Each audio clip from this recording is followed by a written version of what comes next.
আমরা বর্তমান যেখানে বসবাস করছি এটি একটি গ্রহ, এর নাম পৃথিবী। আয়তন প্রায় 20 কোটি বর্গ মাইল। এই পৃথিবীর চতুর্দিক দিয়ে আরেকটি জগৎ বেষ্টনী দিয়ে আছে, যাকে বলা হয় সৌরজগৎ। 8টি গ্রহ, কিছু উপগ্রহ, অসংখ্য ধূমকেতু মিলে সৌরজগৎ গঠিত হয়। কত বড় এই সৌরজগৎ! কোন কোন গ্রহ আমাদের পৃথিবী থেকে অনেক বড় আছে এবং প্রত্যেকটি গ্রহ খুব দ্রুত ঘুরতেছে।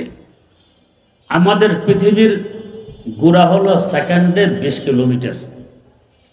এই 20কে 60 দিয়ে গুণ দিলে হবে 1200, এটা মিনিটের গতি। 1200কে আবার 60 দিয়ে গুণ দিলে হবে 72,000, এটা ঘন্টার গতি। ঘন্টায় 72,000 কিলোমিটার গতিতে পৃথিবী ঘুরে। কিছু কিছু গ্রহ আরো দ্রুত ঘুরে। এত দ্রুত ঘুরতে গিয়ে যদি একটি আরেকটির সাথে ধাক্কা লাগে, কেমন কিয়ামত কায়েম হবে। ফুল স্পিডে গাড়ি চলা অবস্থায় ধাক্কা লাগলে মারাত্মক হয়, আস্তে আস্তে চলা অবস্থায় ধাক্কা লাগলে নাচামুচা হয়, তেমন ক্ষতি হয় না। তো এত দ্রুত গতিতে গ্রহগুলো ঘুরে অবস্থায় যদি একটির সাথে আরেকটি ধাক্কা লাগে, কি অবস্থা হবে। তাই আল্লাহ রাব্বুল আলামিন গ্রহগুলোকে অনেক দূরত্ব বজায় রেখে ঘুরাচ্ছেন। যেমন আমাদের পৃথিবী নামক গ্রহের সবচেয়ে কাছের গ্রহ হলো মঙ্গল গ্রহ, যেখানে পৌঁছার চেষ্টা চলতেছে। এই কাছের গ্রহটিও পৃথিবী থেকে 8 কোটি কিলোমিটার দূরত্ব বজায় রেখে ঘোরে, বাকিগুলো আরো দূরে। এত দূরে দূরে 8টি গ্রহ ঘুরতে কত বড় জায়গার প্রয়োজন। এই পুরা জায়গাকে বলা হয় সৌরজগৎ। আরেকভাবেও বুঝতে পারি, সূর্যের আলো যত দূর পর্যন্ত পৌঁছে পুরো এলাকাকে সৌরজগৎ বলা হয়। এই সৌরজগতের সাথে যদি আমাদের 20 কোটি বর্গ মাইল আয়তনের পৃথিবীকে তুলনা করা হয়, একটি ধূলিকণার কোটি ভাগের 1 ভাগও মনে হবে না। সৌরজগৎ এত বড়। আবার এই সৌরজগতের চতুর্দিক দিয়ে আরেকটি জগৎ বেষ্টনী দিয়ে আছে, যাকে ইংরেজিতে বলে গ্যালাক্সি, আরবি, উর্দু, ফার্সিতে বলে কেহকেশাঁ, মিল্কি ওয়ে। যারা মহাশূন্য নিয়ে গবেষণা করেন তারা বলেন 15,000 কোটিরও অধিক সৌরজগৎ মিলে একটি গ্যালাক্সি গঠিত হয়। আবার এই সৌরজগৎগুলো একটি আরেকটির সাথে লেগে নেই। 2 সৌরজগতের মধ্যবর্তী দূরত্ব হলো 33 লক্ষ আলোকবর্ষ। আলোর গতি সেকেন্ডে 3 লক্ষ কিলোমিটার। সেকেন্ডে 3 লক্ষ কিলোমিটার গতিতে আলো চলতে থাকলে সেকেন্ড নয়, মিনিট নয়, ঘন্টা নয়, দিন নয়, সপ্তাহ নয়, মাস নয়, বছর নয়, দীর্ঘ 33 লক্ষ বছর যাবৎ চলতে থাকলে যত দূর পর্যন্ত পৌঁছবে একটি সৌরজগৎ থেকে আরেকটি সৌরজগৎ, এই পরিমাণ দূরত্ব বজায় রেখে ঘুরতেছে। তাহলে গ্যালাক্সিটি কত বড়! আবার এই গ্যালাক্সির চতুর্দিক দিয়ে আরেকটি জগৎ বেষ্টনী দিয়ে আছে, যাকে বলা হয় গ্যালাক্সি গুচ্ছ। 15,000 কোটিরও অধিক গ্যালাক্সি মিলে গ্যালাক্সি গুচ্ছ গঠিত হয়। গ্যালাক্সির দূরত্ব সৌরজগতের তুলনায় আরো লক্ষ লক্ষ গুণ বেশি। তাহলে গ্যালাক্সি গুচ্ছটি কত বড়! গ্যালাক্সি গুচ্ছের চতুর্দিক দিয়ে আরেকটি জগৎ বেষ্টনী দিয়ে আছে, যাকে বলা হয় মহাগ্যালাক্সি। 15,000 কোটিরও অধিক গ্যালাক্সি গুচ্ছ মিলে একটি মহাগ্যালাক্সি গঠিত হয়। গ্যালাক্সির তুলনায় গ্যালাক্সি গুচ্ছের দূরত্ব আরো কোটি কোটি গুণ বেশি। তাহলে মহাগ্যালাক্সিটি কত বড় চিন্তা করুন। বিজ্ঞানীরা আজ পর্যন্ত মহাশূন্যে 15,000 কোটিরও অধিক মহাগ্যালাক্সি আবিষ্কার করে ফেলেছেন। কত দূর পর্যন্ত বিজ্ঞান পৌঁছে গেছে। এত দূর পর্যন্ত পৌঁছার পরেও আকাশটি কোথায়, এর হদিস এখনো বের করতে পারেনি, হয়তো পারবেও না। বর্তমান বিজ্ঞান আকাশ অস্বীকার করে। এরা বলে আকাশ বলতে কিছু নেই, সব শূন্য। প্রশ্ন জাগে, তাহলে আমরা যে নীলবর্ণের একটি ছাপ দেখতে পাই, এটি কি? তারা বলে সূর্যের কিরণ যখন পৃথিবীর গাছগাছালি ও ধূলিকণায় পড়ে তার প্রতিবিম্ব উপরে ভেসে ওঠে, নীল বর্ণ ধারণ করে। এটা আমাদের চোখের ধোঁকা, বাস্তবে আকাশ নয়। আল্লাহ বলতেছেন, আমি আকাশ সৃষ্টি করেছি 1, 2টি নয়, 7টি। অতএব আকাশ অস্বীকার করলে ঈমান থাকবে না। তো বিজ্ঞানীরা অস্বীকার করছেন কেন? এর মূল কারণ হল, এক ব্যক্তি ছেলে বিয়ে করাইয়ে পুত্রবধূ বাড়ি নিয়ে এসেছে। পুত্রবধূ মাশাআল্লাহ এত লম্বা, মাপ দিলে হাত দেড়েক হয়। সকালে শাশুড়ি কলসি দিয়ে বলছে, যাও পুকুরে ঘাটে পানি নিয়ে আসো। বউ কাজের কিনা পরীক্ষা করে। বেচারি কলসি নিয়ে লড়খড় করতে করতে ঘাটে পৌঁছে। লড়খড় করার কারণ, বেচারির মাথার কলসির মাথা তো এক লেভেলের। ঘাটে নিয়ে কলসি চেপে ধরছে পানি ডুবতে, এর মধ্যে তার গলার হার ছিঁড়ে কলসিতে পড়ে যায়। বেচারি কলসির মুখ দিয়ে হাত ঢুকাইয়ে খুঁজতেছে, হার পাচ্ছে না। বিলম্ব দেখে শাশুড়ি ঘর থেকে হাঁক মারলেন, বৌমা এতক্ষণ ঘাটে কি করো? মা, হার হারিয়ে ফেলেছি, হার খুঁজতেছি, তাই দেরি হচ্ছে। কালকে দিলাম এত 1000 টাকার হার, আজকে হারিয়ে ফেলেছ, কোথায় হারিয়েছ? মা, অন্য কোথাও হারাইনি, হারিয়েছি আপনাদের কলসির ভিতরে। তো কলসির ভিতরে হার হারাইলে হাত দিলেই তো পাওয়া যাবার কথা, এতক্ষণ তো লাগার কথা নয়। বউ জবাব দেয়, মা, হাত দিলে হার পাবো কিভাবে? আপনাদের কলসি তো তলা নেই। শাশুড়ি বুঝতে পেরেছে বউয়ের বুঝবুদ্ধির ঠিকানা। মা, কলসির তলা আছে, তোর হাত খাটো, লাভ পাস না। বিজ্ঞানের হাত উপরের দিকে লম্বা করে আকাশ লাভ পায়নি। যদি বলতো আমাদের বিজ্ঞানের হাত খাটো, আকাশ আরো উপরে, বুদ্ধির পরিচয় হইত। তা না করে উল্টা বলতেছে দুনিয়ার ছাদ নেই। ডক্টর ইকবাল মরহুম তাই বলেছেন, হায় হাকিকত ইয়ামনে দে চশমে গলত বিকা ফাসাদ। হায় হাকিকত ইয়ামনে রে চশমে গলত বিকা ফাসাদ। ये ज़मी ये दश्त ये कोहसार ये चरखे कबूत। कोई कहता है नहीं है, कोई कहता है कि है, क्या खबर है या नहीं है तेरी दुनिया का वजूद। ও আল্লাহ, রাশিয়ার বিজ্ঞান দিয়ে যদি তোমার সৃষ্টি জগৎ বুঝতে চাই, একরকম বুঝে আসে। আমেরিকার বিজ্ঞান দিয়ে বুঝতে চাইলে আরেক রকম বুঝে আসে। বাস্তবতা কি, কোনো সিদ্ধান্তে পৌঁছতে পারতেছি না। শেষমেশ হাতিয়ার ঢেলে দিলেন একথা বলে যে, আব জোনো সে কাম লঙ্গা মায় রাহে তাহকিক মে। अब जनों से काम लूंगा मैं रहे तहकीक में। अक्ल के पीछे बहुत ही वक्त ज़ाहिर हो चुका। আল্লাহ, বিজ্ঞানের পিছনে দৌড়ে বহু সময় বিনষ্ট করে ফেলেছি। ইকবাল প্রতিশ্রুতি দিচ্ছে তোমার দরবারে, এখন জুনুন তথা ওহির মাধ্যমে তোমার সৃষ্টি জগৎ বুঝে এবং গন্তব্যে পৌঁছার চেষ্টা করবে। তাই তিনি দোয়া করে গেছেন, একথা বলে যে, আতা আসলাফে কা জজবে দারু কর, শরীকে জুমরা এলা ইয়াহজানু কর, খেরাদ কি গুথিয়াঁ সুলঝা চুকা মাই, মেরে মাওলা মুঝে সাহেব জুনো কর, মেরে মাওলা মুঝে সাহেব জুনো কর। আল্লাহ, বিজ্ঞানের উকুন বেছে নিয়েছি, ইকবাল কোনো সিদ্ধান্তে পৌঁছতে পারে। অতএব তোমার দরবারে ফরিয়াদ পেশ করছে, ইকবালের নামটি ওই সমস্ত বান্দাদের লিস্টিভুক্ত করে দাও যাদেরকে বর্তমান যুগের কথিত বুদ্ধিজীবীরা পাগল বলে আখ্যায়িত করে। আজ আলেম সমাজ বাঙ্গা হোগলা পাতার চাটাইতে বসে এখনো আলিফ বাতা সা পড়ে। আর কথিত বুদ্ধিজীবীর গোষ্ঠীরা বলে, আমরা পৃথিবী থেকে 4 লক্ষ কিলোমিটার দূর চন্দ্রে পৌঁছে গেছে 50 বছর দূর। 8 কোটি কিলোমিটার দূর মঙ্গল গ্রহে পৌঁছার সামান্য বাকি আছে। আর মৌলবীর গোষ্ঠীরা এখনো চাটাইতে বসে আলিফ বাতা সা পড়ায়। পাগল না হইল? কিন্তু মৌলবীর গোষ্ঠী কি টের তো পাওনি?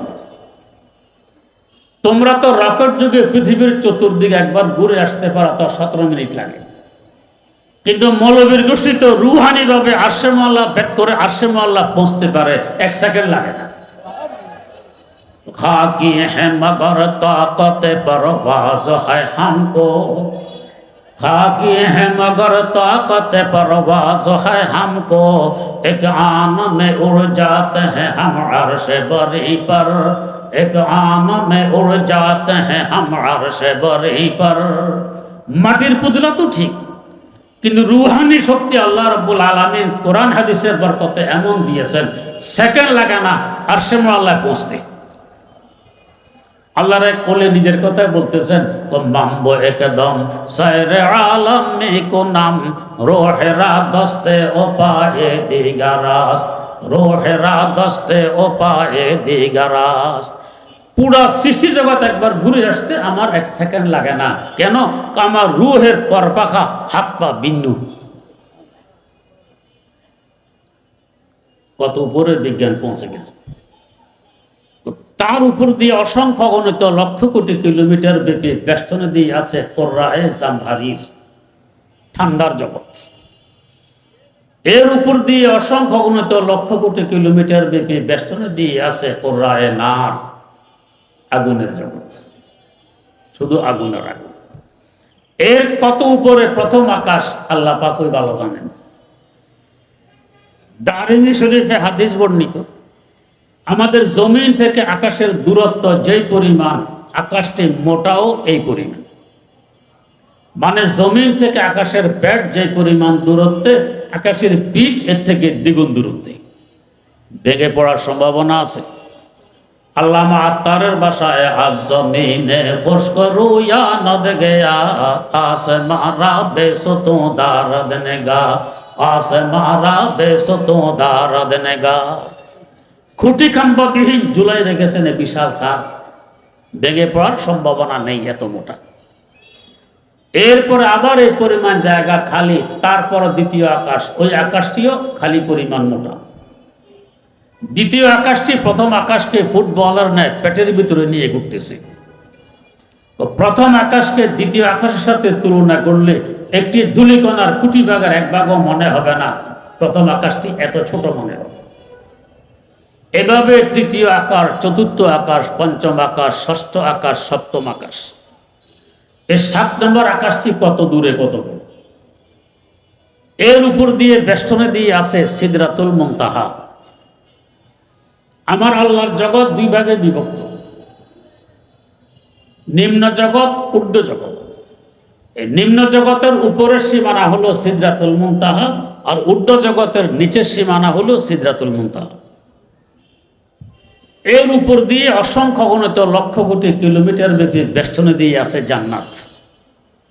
আল্লাহ পাক বলেন, ওয়ালাকাদ রাআহু নাজলাতান উখরা ইনদা সিদরাতিল মুনতাহা ইনদাহা জান্নাতুল মাওয়া।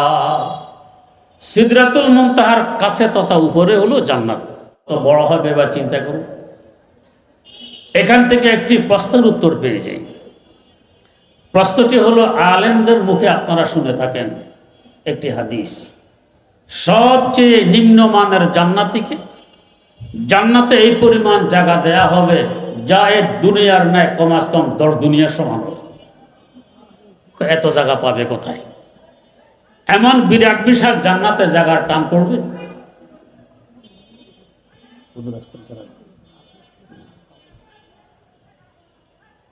হাকিমুল ইসলাম আল্লামা কারি তৈয়ব সাহেব রহমতুল্লাহ আলাইহি লেখেন, একবার হযরত জিবরাইল আমিন আলাইহিস সালাম আল্লাহ পাকের দরবারে দরখাস্ত পেশ করলেন যে, আল্লাহ, নেককার মুমিন মুসলমানের জন্য জান্নাত সাজিয়ে রেখেছেন, একটু দেখে আসতে মন চায়। আল্লাহ পাক অনুমতি দিলেন, প্রবেশ করলেন জান্নাতে দেখার জন্য। কিভাবে দেখতেছেন? বুড়ো মানুষের লাঠি ভর দিয়ে আস্তে আস্তে 600 পাখা মেরে উঠতেছেন আর দেখতেছেন। উড়ার গতি কেমন? বুখারী শরীফের ব্যাখ্যা গ্রন্থ ফজলুল বারীতে উল্লেখ আছে, একবার হযরত জিবরিল আমিন আলাইহিস সালামকে জিজ্ঞেস করা হলো, জনাব, আপনার গতি কেমন? বললেন যে, একটি ঘটনা বলছি, আন্দাজ করতে পারবে। কি ঘটনা? তো ঘটনা হলো, আল্লাহর পয়গম্বর ইউসুফ আলাইহিস সালামকে তার ভাইরা যখন কূপে ফেলে দেয়, আমি জিবরাইল তখন ছিলাম সিদরাতুল মুনতাহায়। ফেলে দেওয়ার পর আল্লাহ পাকের পক্ষ থেকে আদেশ আসলো, ও জিবরাইল, আমার পয়গম্বর ইউসুফকে তার ভাইয়েরা কূপে ফেলে দিয়েছে, তিনি পানিতে পৌঁছার আগে আগে তুমি গিয়ে তাকে তুলে ধরো। ফেলে দেওয়ার পর তুলে ধরার আদিষ্ট হলাম আমি সিদরাতুল মুনতাহায়। সেখান থেকে জমিনের কেনানের কূপে এসে তাকে তুলে ধরেছি, তখনও তার পা মোবারক পানি পর্যন্ত পৌঁছতে পারেনি। গতিটা কেমন! একজন মানুষকে কূপে ফেলে দিলে পানি পর্যন্ত পৌঁছতে অন্তত ঘন্টা 10 তো লাগার কথা। কেমন গতি! এমন গতি হবে না বা কেন? মুসনাদে আহমদ বিন হাম্বল একটি বিশাল হাদিসের কিতাব, 52 খণ্ডের। এই কিতাবে একটি হাদিস বর্ণিত। একদিন রাসূল আকরাম সাল্লাল্লাহু আলাইহি ওয়াসাল্লাম বললেন, জিবরাইল, আপনি তো মানুষের আকার আকৃতি নিয়ে আমার কাছে ওহী পৌঁছাইতে আসেন, আসলে আপনি কত বড়, আসল আকারে একটু দেখতে মন চায়। বললেন, তাহলে আপনি পূর্ব আকাশের দিকে তাকিয়ে থাকুন, আমি চেষ্টা করছি দেখাতে। এ বলে তিনি বিদায় নিলেন। হুজুর দেখতেছেন আকাশ থেকে কালো রঙের একটি পর্দা নিচের দিকে নামতেছে। নামতে নামতে জমিনে এসে ঠেকলো, উপরের দিক খালি হলো না। এভাবে আকাশ থেকে জমিন, দক্ষিণ মেরু থেকে উত্তর মেরু, পুরা খালি জায়গাটি বরট হয়ে গেছে পর্দা দ্বারা। এরপর আবার পর্দাটি সরে যায়। কিছুক্ষণের মধ্যে হুজুর দেখেন জিবরিল আমিন আগের অবস্থায় মানুষের আকার আকৃতি নিয়ে হুজুরের সামনে উপস্থিত। বললেন, পূর্ব আকাশের দিকে তাকিয়ে থাকলে আপনাকে আসল আকারে দেখা যাবে। বললেন, তাকিয়ে রইলাম, দেখা তো দিলেন না। কেন, কিছুই দেখেননি? একটি পর্দা দেখেছি মাত্র। কেমন দেখলেন? দেখলাম আকাশ থেকে নিচে নামলো, জমিনে এসে ঠেকলো, উপরের দিক খালি হলো না। এভাবে আকাশ থেকে জমিন, দক্ষিণ মেরু থেকে উত্তর মেরু, পুরা খালি জায়গাটি বরফ হয়ে গেছে পর্দা দ্বারা। এই তো দেখলাম। হযরত জিবরিল আমিন বলেন, ও আল্লাহর রাসূল, এটি কোনো পর্দা ছিল না, ছিল আমি জিবরিলের একখানা পাখা। এই একটি পাখাকে তার আসল আকার দিয়ে নামাইলাম, এতে আকাশ থেকে জমিন, দক্ষিণ মেরু থেকে উত্তর মেরু, পুরা খালি জায়গাটি বরফ হয়ে গেছে। আল্লাহ পাক এমন বিরাট বিশাল পাখা আমাকে দান করেছেন মোট 600 খানা। বাকি 599টি পাখা কোথায় রাখবো সেই জায়গা তো এখানে নেই। এমন বিরাট বিশাল 600 পাখা মেরে যিনি উড়বেন, তার উড়ার গতি কেমন হবে? আমরা আন্তর্জাতিক প্লেনে উড়ি, প্লেন 2খানা পাখা দিয়ে ওড়ে। পাখা লম্বা হবে হয়তো 100 হাত, চওড়া হবে হয়তো 30 হাত। এই 100/30 হাত 2খানা পাখা দিয়ে ওড়ে ঘন্টায় 1 থেকে 1,500 কিলোমিটার গতিতে। আর এমন বিরাট বিশাল 600 পাখা মেরে যিনি উড়বেন, তার উড়ার গতিটা কেমন হবে? বেহেশতে প্রবেশ করে 600 পাখা মেরে গতিতে উঠতেছেন আর দেখতেছেন। উঠতে উঠতে সেকেন্ড নয়, মিনিট নয়, ঘন্টা নয়, দিন নয়, সপ্তাহ নয়, মাস নয়, বছর নয়, কয়েক লক্ষ বছর উড়ার পর জিজ্ঞেস করতেছেন, আল্লাহ, বেহেশতের ওই কিনারা আর কত দূরে? এমন বিরাট বিশাল বেহেশত থেকে 10 দুনিয়া কেন, 10 লাখ দুনিয়ার সমান জায়গা দিলে জায়গার টান পড়বে। এই বেহেশতের উপর দিয়ে অসংখ্য গণিত লক্ষ কোটি কিলোমিটার ব্যাপী বেষ্টন দিয়ে আছে কুরসি। আমার আল্লাহ বলেন, ওয়াসিআ কুরসিয়ুহুস সামাওয়াতি ওয়াল আরদ, তার কুরসি সকল আকাশ এবং জমিনকে বেষ্টনে দিয়ে আছে। এর অসংখ্য গণিত লক্ষ কোটি কিলোমিটার উপর দিয়ে বেষ্টনে দিয়ে আছে আরশ। আরশ মানে সিংহাসন। কত বড় এই সিংহাসন! যার সিংহাসন এত বড়, তিনি কেমন মহান! এই আরশে মাওলার উপরে লেখা আছে, গালাবাত রহমতি গজবি, আমার রহমত আমার গজব থেকে অনেক বেশি। তার মানে আরশে মাওলার উপরে হলো রহমতের বেষ্টনী, নূরের বেষ্টনী। আমাদের চতুর্দিক দিয়ে আরশের উপরে রহমতের বেষ্টনী, আর আমাদের মধ্যে আছে রহমতের কেন্দ্র রাহমাতুল লিল আলামিন সাল্লাল্লাহু আলাইহি ওয়াসাল্লাম। দুই দিকে 2 রহমত।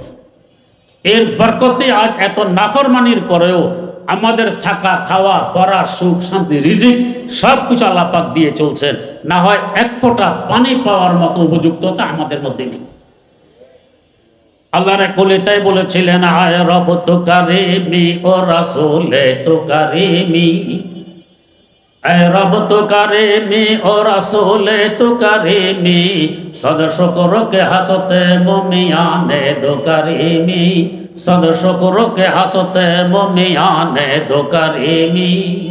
अल्लाह তুমি এক মেহেরবান খোদা, তোমার হাবিব সাল্লাল্লাহু আলাইহি ওয়াসাল্লাম আর এক মেহেরবান রাসূল। দুই মেহেরবানের মধ্যখানে আমি গুনাহগার, আশাবাদী ফেলে দিতে পারবে না। নিষ্ঠুররা তাড়াইয়া দেয়, মেহেরবানরা বুকে জড়িয়ে ধরে। আল্লামা আলী মুসাদ্দাসের মধ্যে মুনাজাত লিখেছেন, हमने के हैं या बद है फिर आखिर है तुम्हारे, हमने के हैं या बद है फिर आखिर है तुम्हारे, निस्बत बहुत अच्छी है मगर हाल बुरा है, निस्बत बहुत अच्छी है मगर हाल बुरा है। अल्लाह আমি নেককার হই আর বদকার হই, সম্বন্ধ বড় উদ্দেশ্য। তোমার দিকে তাকাইলে আমি তোমার বান্দা, তোমার হাবিবের দিকে তাকাইলে আমি তার উম্মত। উদ্দেশ্য সম্বন্ধের অনেক দাম। রাতে 2টা বাজে পিস্তল হাতে এক যুবক ধরে নিয়ে এসেছে পুলিশ থানায়। আনার পরে পরিচয় পাইল, আমি তো প্রধানমন্ত্রীর বাগিনে। কি করবে? সযত্নে ঘরে পৌঁছে সম্বন্ধ উর্ধের শর্ত তো হলো আল্লাহর বান্দা হইতে হবে, রাসূলের উম্মত হইতে হবে, তবেই তো সম্বন্ধের প্রশ্ন। এই যেখানে আরশে মাওলার উপর রহমতের দেশ, নূরের দেশ, সেখানে বসবাস করে আমাদের বাইরের এই 5 বস্তু, আমাদের কলব, আমাদের রূহ, আমাদের সির, আমাদের খফি, আমাদের আখফা রহমতের দেশে বসবাস করে। ওরা রহমতওয়ালা এবং নূরানি, আর এরা জুলমতওয়ালা, জুলমানি। যদি ভিতরের 5 বস্তুকে ওই নূরানি 5 বস্তুর সাথে যোগাযোগ করাই দিতে পারি, ওই 5 বস্তুর প্রভাবে ভিতরের 5 বস্তু রহমতওয়ালা হয়, নূরানি হয়, তখন আত্মা হয় বিশুদ্ধ। এই জন্য বুজুর্গান দিন বলেন, আজম আল্লাহ একে বাহারা দাদি ওয়াজবাহা এমনি জহাম, আজম আল্লাহ একে বাহারা দারে ওয়াজবাহা এমনি জহাম, বগজা রাজ হেজে বাহায়েম কেজমালা একে বগজারি। বান্দা, তোমার এক সম্পর্ক নূরের সাথে, আর এক সম্পর্ক হাইওয়ান জানোয়ারের সাথে। যে 5 বস্তু তোমার ভিতরে আছে, এই 5 বস্তু হাইওয়ান জানোয়ারের ভিতরেও আছে। যদি হাইওয়ান জানোয়ারের সম্পর্ক পরিহার করে নূরের সম্পর্ক গড়ে তুলতে পারো, তোমার মর্যাদা ফেরেশতা থেকেও বেড়ে যাবে। তারাও তখন আফসোস করবে, এর মতো মানুষ কেন হতে পারবে না। খোদা না করুক, খোদা না করুক যদি তার বিপরীত ঘটে। ওয়ারশাওয়াদ খাসলাত তোরা মেসলে বাহায়েন আয় বাশার, ফারো আজহায় ওয়াশবি হিসে মালায়েকে বগজারি। উপরের সম্পর্ক গড়ে তুলতে পারলাম না, হাইওয়ান জানোয়ারের সাথে সম্পর্ক গড়ে উঠেছে। ও তাহলে তুমি হাইওয়ান জানোয়ার থেকেও নিকৃষ্ট হয়ে পড়ো। হযরত এসে গেছেন, আমরা সকলেই খুব মনোযোগের সাথে হযরতের বয়ান শুনবো। মোনাজাতে এখান থেকে বিদায় হবে ইনশাআল্লাহ।